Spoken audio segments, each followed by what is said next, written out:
এখন বয়স 92 চলছে। ছেলেবেলায় রবীন্দ্রনাথের একটা হচ্ছে কি পদ্য আমার এখনো পর্যন্ত মনে রেখেছি।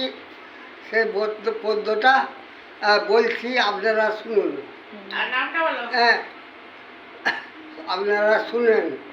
হ্যাঁ, ভোরনা হতে কাস্তে হাতে আমরা ছুটি মাঠে, তোমরা তখন নাক ডাকা শুয়ে আরাম খাটে। পূর্ববাটে সূর্য উঠে আমরা সুখে কাটি, তোমরা তখন উঠে বসো নিয়ে চায়ের বাটি।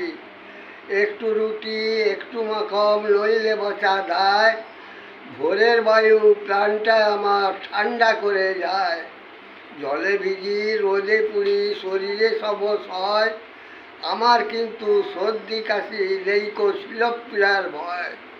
চরণরথে সকল পথে আমরা চলতে ধর, তোমরা তখন খোঁড়া হয়ে গাড়ি ঘোড়ায় চড়।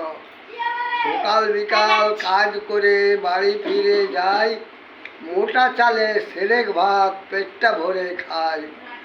মিহি চালে ছোটাক ভাত নিত্য মাছের ঝোল, তবু নাকি শুনি তোমার পেটের গণ্ডগোল।